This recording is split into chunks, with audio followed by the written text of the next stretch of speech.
दोस्तों, मैं हूं सुहेल फारूक और आप मुझे YouTube चैनल पे देख रहे हैं। आज की वीडियो में हम कवर करेंगे एक बड़ा ही इंटरेस्टिंग टॉपिक जो कि आमतौर पर सवाल भी पूछा जाता है, और जब भी लोग इंटरव्यूज में जा रहे होते हैं तो ये सवाल जरूर पूछते हैं कि जी इसका क्या जवाब दिया जाए। सवाल ये है कि व्हाट आर योर वीकनेसेस। अब जब ये सवाल किया जाता है कि व्हाट आर योर वीकनेसेस, तो आमतौर पर ये समझा जाता है कि ये जो सवाल है, ये सवाल मेरे इंटरव्यू को किस तरह से इफेक्ट करेगा। इस सवाल को समझने की जरूरत है कि ये सवाल आपकी जॉब डिस्क्रिप्शन के साथ डायरेक्टली रिलेटेड नहीं है, तो ये डायरेक्टली आपके इंटरव्यू को इफेक्ट भी नहीं कर रहा होता। लेकिन ये सवाल जो है, ये एक नॉर्मल क्वेश्चन करिकुलम का हिस्सा है और हर इंटरव्यू में पूछा जाता है। और जब मुझसे भी पहले शुरू के इंटरव्यूज में, जब मैं जॉब इंटरव्यूज के लिए जाता था तो पूछा जाता था, तो मेरे दिमाग में जो सवाल आता था पहला, वो यही होता था हमेशा कि मुझसे मेरी स्ट्रेंथ्स के बारे में पूछा जाना चाहिए, मुझसे मेरी वीकनेसेस के बारे में क्यों पूछा जा रहा है। लेकिन आमतौर पर यही होता था कि ये सवाल पूछा जाता था और ये सवाल आज भी पूछा जाता है, और इस सवाल का जवाब जो है वो देना ज़रूरी है।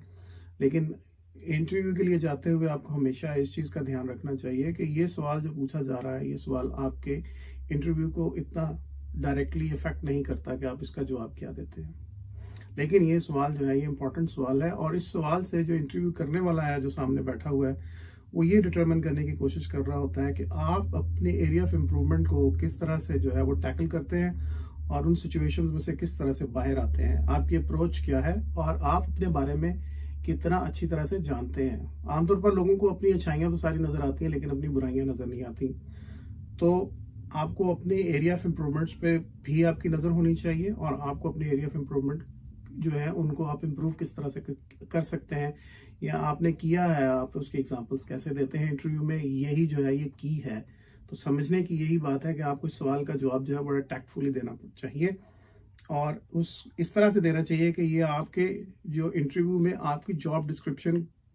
के साथ डायरेक्टली अलाइंड ना हो और आपके इंटरव्यू को इफेक्ट ना करे। अब समझने की बात यहाँ पे क्या है। पहली चीज तो यह है कि इस सवाल का जवाब देने के लिए हमें यह पता होना चाहिए कि वीकनेस जो है वो होती क्या है। तो वीकनेस या एरिया ऑफ इम्प्रूवमेंट जो होता है, ये आमतौर पर हम इसको दो हिस्सों में डिवाइड कर सकते हैं। एक को हम कहते हैं पर्सनालिटी ट्रेट्स, यानी वो चीजें जो कि हम अपने साथ लेके पैदा होते हैं। बहुत सारे पर्सनालिटी ट्रेट्स ऐसे होते हैं जो हम अपने अंदर लेके पैदा होते हैं। लोग शाय पैदा होते हैं, लोग टिमिड पैदा होते हैं, लोग कॉन्फिडेंट पैदा होते हैं। ये वो चीजें होती हैं। टैलेंटेड पैदा होते हैं, एक क्वालिटी लेके साथ पैदा होते हैं, या एक मिसिंग एस्पेक्ट अपने साथ लेके पैदा होते हैं।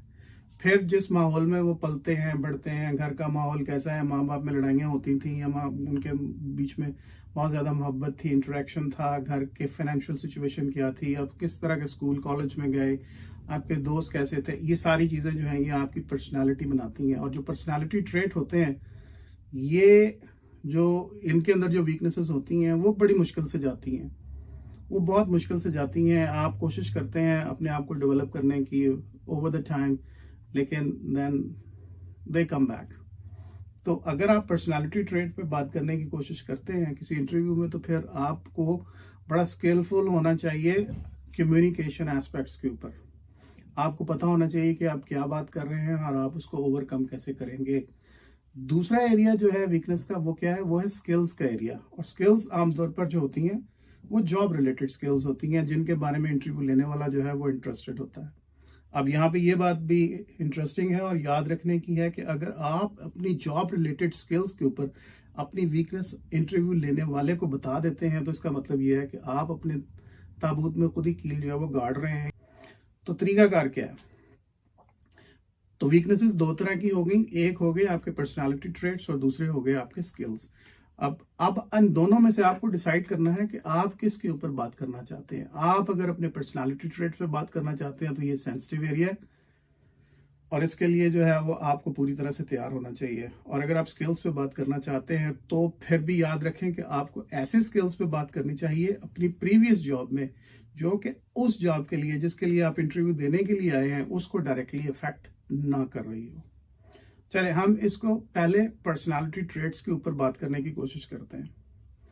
पर्सनालिटी ट्रेट्स जो होते हैं, अब जब उस पे आप अपनी एरिया ऑफ इम्प्रूवमेंट या अपनी वीकनेस पे बात करते हैं तो आप उस बात को अच्छी तरह से कवर करें। आप कोई एग्जाम्पल देके कवर करें। से फॉर एग्जाम्पल आप कहते हैं कि जी जब मैं डीएसएम था, आप से फॉर एग्जाम्पल आप सेल्स मैनेजर के इंटरव्यू के लिए आए हुए हैं और आप कहते हैं कि जी जब मैं डीएसएम था तो क्लोजिंग के दिनों में, मंथली क्लोजिंग जब होती थी या क्वार्टरली क्लोजिंग होती थी या 6 मंथली क्लोजिंग होती थी, तो मैं ये फील करता था कि मैं बहुत ज़्यादा टेंस हो जाता हूँ, मैं नर्वस हो जाता हूँ और उस नर्वसनेस में मैं जो वो खामोश हो जाता हूँ, कई दफ़ा ओवर रिएक्ट कर जाता हूँ, कई दफ़ा स्नैप करता हूँ लोगों के ऊपर और कई दफ़ा इतनी खामोशी इख्तियार कर जाता हूँ कि ऐसे लगता है जैसे मैंने आगे से बात करने वाले बंदे की बात सुनी ही नहीं है। तो ये एक मेरा प्रॉब्लम था और इस प्रॉब्लम को मैंने कैसे ओवरकम किया कि मैंने अपने कॉलीग्स को, अपने पीयर्स को और अपने सीनियर्स को और अपने जूनियर्स को भी ये बात जो है वो अच्छी तरह से कम्युनिकेट कर दी कि यार इसका मतलब ये नहीं है कि मैं रूड हूँ। जब क्लोजिंग होती है तो मेरे ऊपर जो है वो एक सर्टन टेंशन आ जाती है, एक सर्टन प्रेशर आ जाता है जिसकी वजह से मैं अपने आप को एक्सप्रेस प्रॉपरली नहीं कर पा सकता। मेरे कम्युनिकेशन स्किल्स जो हैं वो थोड़े से वॉक डाउन हो जाते हैं और जिसकी वजह से मैं रिस्पॉन्ड प्रॉपरली नहीं करता। इन हालात में आप ये मत समझें कि मैं रूड हूँ या मैं बदतमीज हूँ या मैं आपके साथ बात नहीं करना चाह रहा। इन हालात में आप ये समझ लें कि मैं एक ऐसे फेज में से गुजर रहा हूँ जिस फेज में से गुजरते हुए मुझे जो है वो एब्सोल्यूट फोकस चाहिए। अच्छा, जब मैंने ये बात अपने लोगों से बात कर दी तो उनको भी रियलाइजेशन हो गई कि वो इस बात को समझना शुरू हो गए कि यार ये बंदा जो है ये नॉर्मली टेंस है, अब नॉर्मली टेंस नहीं है और इसकी जो खामोशी है या जो अलूफनेस है वो इसलिए नहीं है कि ये हमें निगलेक्ट कर रहा है, बल्कि इसलिए है कि he has something else on his mind. अच्छा, ये बात करने के बाद ये हुआ कि लोगों ने भी इस चीज को अंडरस्टैंड किया और मेरा प्रेशर भी स्लोली ग्रेजुअली जो है वो डिसअपियर हो गया। तो इस तरह का जवाब जब आप देते हैं तो ये जवाब जो है, अब आपने अपने डीएसएम लेवल की बात करते हुए बताया कि जी मैंने ये सिचुएशन में इस तरह से रिएक्ट किया और फिर मैंने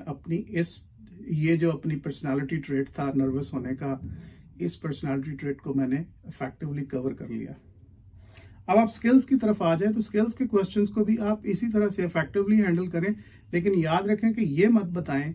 ऐसी कोई चीज मत बताएं अपने स्किल्स बताते हुए, वीकनेस ऑफ स्किल्स बताते हुए जिसमें आप जिस जॉब के लिए आए हुए हैं उस जॉब के वो जॉब का इंटरव्यू जो है वो उसमें आपका स्कोर जो है वो इफेक्ट होना शुरू हो जाए।